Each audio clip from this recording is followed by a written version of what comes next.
can move on to the next question. So the next question says, please answer all the following multiple choice questions. Number 1, international officials and business leaders have gathered to discuss free trade policies outside their summit. Protesters shout people before profit. These activists most likely align with which of the following economic theory? Adam Smith's unregulated supply and demand, John Maynard Keynes' limited government intervention, John Maynard Keynes' mixed market forces, or Karl Marx's collapse of capitalism. So Adam Smith's unregulated supply and demand, he was the first one to talk about like the invisible hand, where everybody in an unregulated market, you would see efficiency achieved with no intervention. Keynes is not talking about limited government intervention. Keynes talks about mixed market forces. He talks about how it's necessary to have government intervention in order to address recessions and do some certain things that the free market will not handle. But both of these are still talking about profit, right? Both Adam Smith is definitely talking about maximizing economic efficiency. Keynes is talking about minimizing the length of recessions and helping the economy get back on track, which is still talking about profit. Karl Marx's collapse of capitalism. Karl Marx was talking about how in the communist form of government, or a command economy form of government, you would see that the central government controls all factors of production and allocates those resources in a way in which you would have everybody achieving an equitable standard of living, rather than some people profiting very highly and other people not profiting at all. So it seems like these activists would most likely align with Karl Marx's collapse of capitalism theory out of these 4. I'm not sure if advocating for people before profit means you believe in communism, but the people before profit is a sentiment you would not see in typical capitalist theories of what an economy should do. And so we're going to go with Karl Marx's collapse of capitalism, and we can take a look at what the first question answer they said was for the previous tutor. They also said Karl Marx. They said capitalism mainly focuses on making profit and exploits the working class. Okay, number 2, Marx would most likely support a plan for government ownership of most production, creating a worldwide free trade agreement, eliminating income taxes on the wealthy, or income taxes based on the ability to pay. So again, under Marxist's command economy structure, you would have the government owning most of the factors of production and also controlling the distribution of the output of the economy. So it looks like A is going to be the best answer here. He would support a plan for government ownership of most production. Worldwide free trade agreement is something that a lot of capitalist economists would support because it reduces barriers to trade. Eliminating income taxes on the wealthy, Marx would probably suggest that we should tax the wealthy even more, that the wealthy should not really exist. And income taxes based on ability to pay is what we see in a lot of capitalist countries today, right? A progressive income tax system that goes higher as you make more money. So that's not really what Marx is talking about. So A, government ownership of most production, is probably going to be the best answer still. So let's take a look at what the previous tutor said, and they said government ownership of most production focuses on the role of government, and that is true. And so we're in agreement there. Question 3 says that supply and demand determines price levels for goods and services in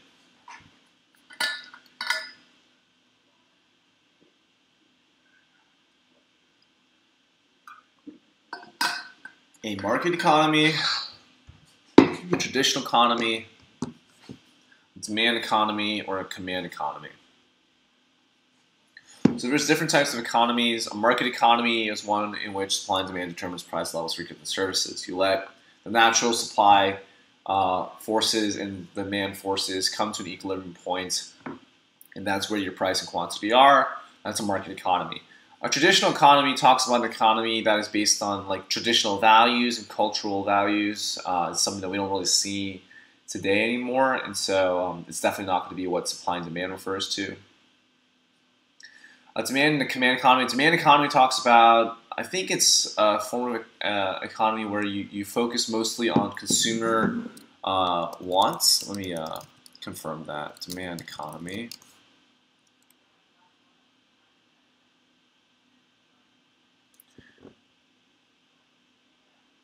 The on-demand economy is defined as demand economy structure.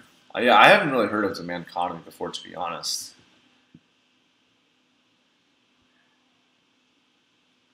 I think it's simply the idea that demand is the market force that drives the overall economy, rather than the interaction of supply and demand. And then you have the command economy, which is simply saying that there's a central body, most likely the government, which owns the factors of production and also distributes the resources, and determines what everything should look like, right? And so that's not going to be what the supply and demand model looks like.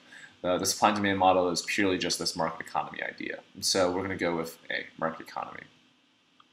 So the previous tutor also agrees, market economy where the two forces interact, demand from purchasers and supply from sellers. Number 4 says, which of the following describes a developed or advanced nation? 1, a high gross domestic product and a low per capita income. 2, a high human development income and a high per capita income. 3, a low GDP and a low standard of living. Or 4, a low human development index and a high standard of living.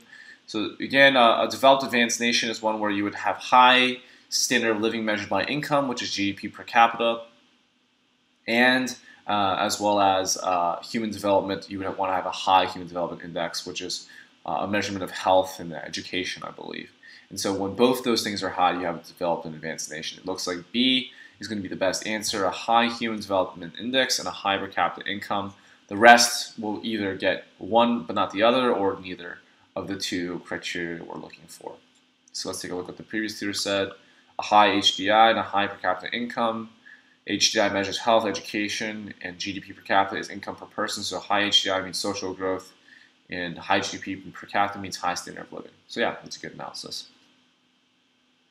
Next question says, development may be inhibited in command economies because 1, the government controls productivity. 2, businesses focus on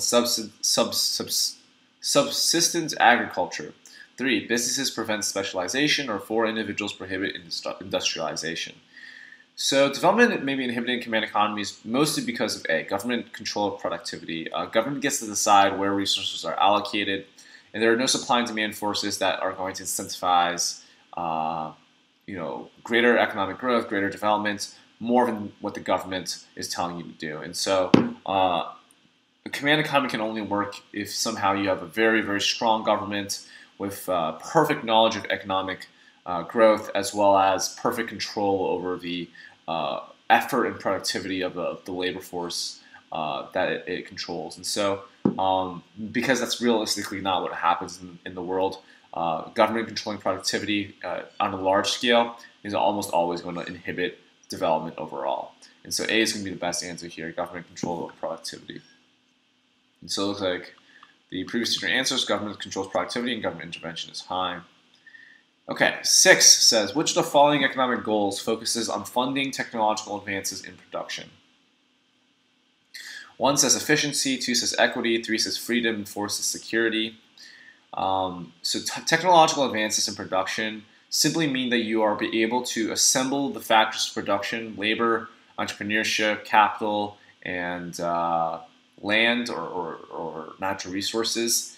You're able to assemble those resources in the most efficient way, and so technology increases that efficiency.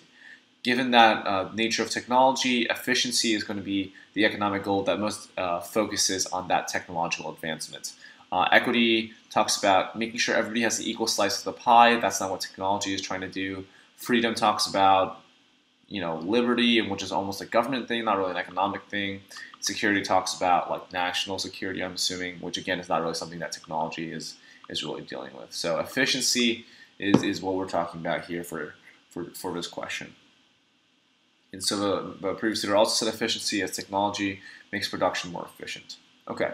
The next question says that government institutes a new job training program to prepare economically disadvantaged citizens for higher paying, technologically advanced jobs. This action benefits the goal of equity by 1, ensuring workers are more productive, 2, helping minimize the education gap, 3, raising government spending, and 4, reducing unemployment. So in providing job training, and it's linked to a goal of equity. Remember we said that equity is talking about how everybody should have equal access to the output of the economy, equal opportunity, and stuff like that, right? That's stuff that we're talking about, rather than efficiency, which says that we should just maximize the overall production of this economy. So if we're trying to, if we're talking about equity, then the answer choice we choose needs to be one that focuses on making sure everybody has this almost the same outcomes or almost the same share of the overall pie, right? Number 1 says ensuring workers are more productive. That's talking about efficiency and not equity, so I'm not going to choose that. 2 says helping minimize the education gap. This seems to be a really good answer, right? We know that economically disadvantaged citizens typically are not having access to as much education as economically advantaged citizens, and so when we help minimize the education gap, we are promoting the goal of equity, so that seems to be a good answer. 3 says raising government spending. That does not inherently benefit the goal of equity. It is simply something that happens, so that's not necessarily going to be the case. And 4, reducing unemployment. That's going to be still something that is a byproduct of a goal of efficiency rather than equity. Minimizing the education gap is going to be better targeted towards benefiting the goal of equity than any of these other answer choices. And so 2 is going to be the right answer here. This action benefits the goal of equity by helping minimize the education gap. And so we can take a look at the previous tutor's answer, and they said increased government spending requires high government spending so that students in this group can get all the opportunities. And so 7, I think they misunderstood the question. The correct answer, I'm still going to stick with 2, which is helping minimize the education gap. And